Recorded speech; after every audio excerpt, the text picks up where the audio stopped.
Hi everyone, welcome back to my channel. My name is Kelly. In today's video, I'm going to be talking about the best books I read in 2022. These books are pretty much all 5 stars, so we're just going to go in the order of which I read the books. But before we start, I just want to give a huge nomination, or I want to give attention to my favorite short story. So I find that on booktube, or even in the current state of traditional publishing, we don't really talk about short stories, and I kind of want to give them some attention. So I want to talk about this collection, Real Sugar is Hard to Find by Kern. I really like this whole collection, but I especially loved this short story, The Propagator. The Propagator by Kern. My book came damaged, okay? I didn't damage this on purpose. I love this story so much. I was so surprised with The Propagator. I don't want to say too much about it. All you really need to know is that it takes place in kind of a dystopian world, and there are plants involved. This story is so feminine. It talks about femininity in all these different kinds of ways that I didn't know that it would really change the way I use that word or I see that word. It talks about motherhood. It talks about some political social injustices, but it's not in your face. You know what I mean? Sometimes when I read the other stories in this collection or some other books, the political messaging and the social messaging is really, the author is pretty much telling you what to believe in. But with this story, The Propagator, I didn't feel any of that. The way you absorb the information was so natural, you were accidentally learning all these things, and I love that so much. This story, The Propagator, really changed my life too. I know I say that a lot, but fiction does change your life, and there's one quote in here in particular that I almost considered getting a tattoo of because I liked it so much. So yeah, I want to just give a shout out to Real Sugar is Hard to Find, and especially to The Propagator. And now we're gonna move on to all the books. So the first book that I'm gonna be talking about is this one, Master and Margarita by Mikhail Bulgakov. I read this end of December of 2021, and I didn't finish it until I think January 1st or January 2nd. So The Master and Margarita, this is a classic. It's set in the Soviet Union, and it follows 3 different perspectives. One of the characters is Pontius Pilate, which I'm totally pronouncing his name wrong, and I believe he's also a real person. We follow the master, who is, part of the title, and we also follow Wolland, who is someone who has the power to give almost everything to the people. I didn't realize that this book would be a speculative novel. Although it's a classic, although it's written by a Russian author, it has a very supernatural, very fun and whimsical kind of tone underneath it, and it's so satirical. One of the characters in this Wolland's guy's posse is this black cat. His name is Behemoth. He is so funny. He's just literally causing shit. He's a shit disturber pretty much, and reading him and the way that him and his posse view the world was also very interesting. There are a lot of themes on morality, because this Wolland guy, he could be considered the devil because he's giving all these power to the people, but it's really the people taking these powers and kind of turning them to be very selfish. Another reason why I really enjoyed this book was because it talked a lot about art. So I'm pretty sure that this is the author's kind of rebellion against Soviet Union. The story tackles a lot on what it means to be a creator, and especially a writer. I've never read a book where an author really goes in to the suffering of a writer, of an author. There's another quote in here that I was also really considering getting tattooed, except it's in Russian. I would get the original in Russian, but I don't know if I want to get another language tattooed on my body. But there's a quote that Wolland says to the master, which is, "Manuscripts don't burn." This is actually I believe it's a popular phrasing. If you went to Russian, I believe if you said the word, people would know it's from this book. I kind of have an analysis of this book in one of my wrap-ups, but I really enjoyed it. It was just a lot funnier very satirical, and I learned about Soviet Union, a lot of that, and again the themes on morality, and I really connected with the author's struggles on being a writer, because I am a writer myself and writing is very hard indeed. So that's the first book. The second book we're talking about is this one, The Botany of Desire by Michael Pollan. I also did a whole separate video talking about this book. This is a non-fiction book where Michael Pollan investigates the relationship humanity has on 4 particular plants. We have apples, marijuana, tulips, and the potato. So this year really just solidified that I really enjoy reading nonfiction about science, about our natural world, ecology, biology, environmentalism. I need to read more Jared Diamond. That's what I've also been realizing. Also, Michael Pollan is just so popular now. I know he's really known for his stance on psychedelic drugs, but this was way before that. This was published in like 2001 or something like that. There is also a documentary if you prefer to watch the visuals instead of reading this book. But I learned so much from reading this book. Like, look at all these tabs that I have. Michael Pollan did so much research. I can tell that he had so much fun like investigating the relationship people had with these plants dating from a very long time ago. And I have a whole separate video, so you can check that out instead for a full review. But I really enjoyed reading the chapter on potatoes. I thought I would be reading this book mostly for the flower chapter, but the potato chapter really did change my mind a lot about agriculture, and it made me really want to plant my own foods. Like, that's something my partner and I always talk about. When we get a big house, we just want to plant our own vegetables, grow our own food, because that really seems like the best thing to do. So yeah, there's this one. So believe it or not, I have 2 books on this list from the same author, because I want to comp her in my books. She's just so amazing. I want to meet her in real life. I have all her, no, I don't have all her books, but I have a majority of her books. And this author is Becky Chambers, and I love her. I want to be her. I want her to be my friend. I want her to be my writing mentor, my life mentor. So the first book that I'm going to talk about is this one, A Prayer for the Crown Shy. This is the second book in the Monk and Robot series, and honestly, I enjoy this one not way more because I enjoyed the first one enough to like buy this one, but this was, in my opinion, like far better than the first book, even though the first book is also really good.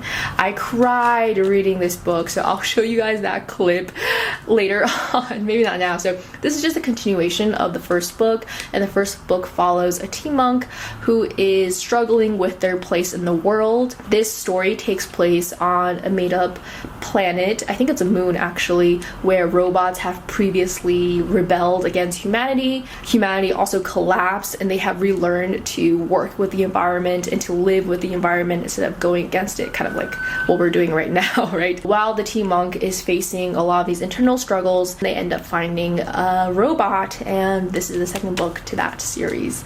I enjoyed it so much. I will love to read this again. I want to buy the paperbacks for these because I just feel like holding the paperback would be so satisfying in my hands. This cover is so pretty, right? But I just want all the editions. I want all the books. I love the way Becky Chambers writes description and writes setting. She infuses you in, or I think the correct word is that she seeps you in.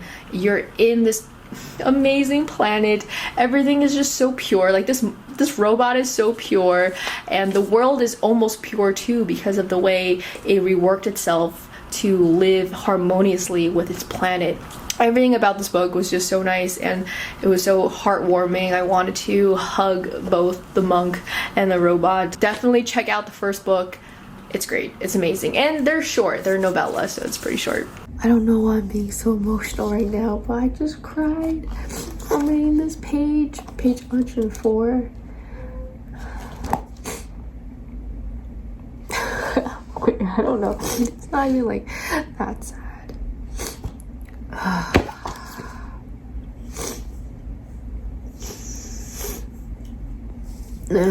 I have a lot of novellas on this list too.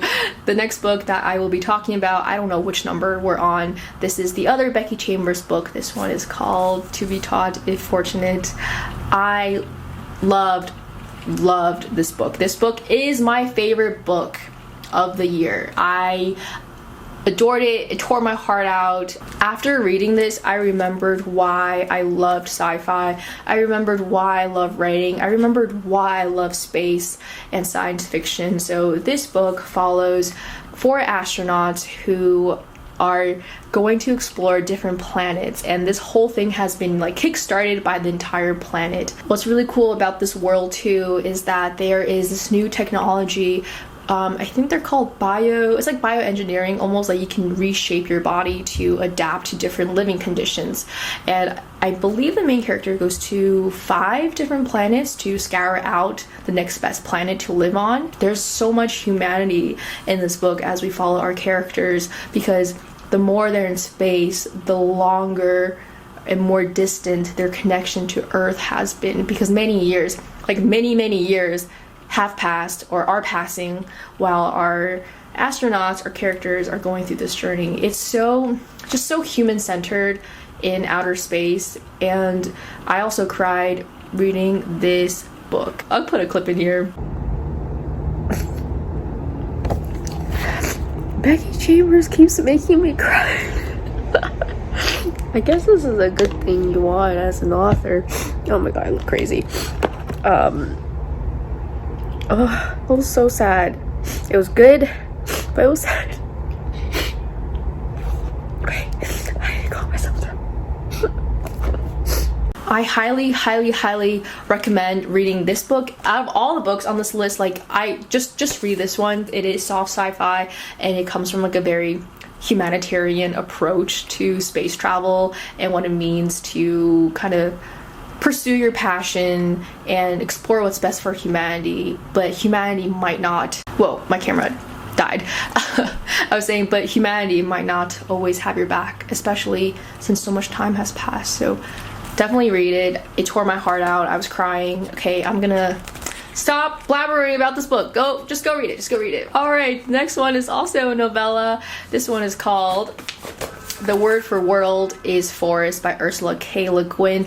This is my second Ursula K. Le Guin book. I love her. I just love her writing and her world and her words, the meaning she has behind all her books. They're so unconventional, and it makes you question life, and you love it. And you hate it also too, because you realize how messed up the current world really is. So this book follows our main character. Well, we have about two to three perspectives, and it's kind of like, I don't want to say Avatar, but it's kind of like Avatar, and I believe James Cameron kind of got inspired by Avatar maybe through this book too.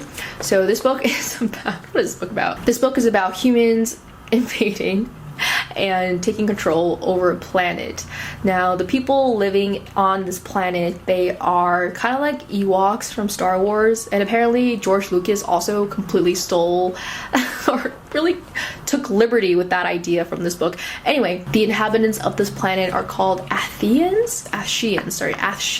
The Athsheans have a very unique culture in which they don't do violence. That's number one. And the second thing is they dream. They have this like dream state they go into, and they sleep differently, and they're pretty much like a very peaceful group of people. All they kind of want to do is work hard and chill and sleep. Unfortunately, the humans kind of have taken over this planet, at least parts of it, and have kind of captured these guys and made them into indentured servants. That's pretty much the nice word. They are slaves, and a lot of bad things happen to them. As I said, we kind of follow like three perspectives. Our main one is Selver. He is the Athshean who starts the rebellion against humanity.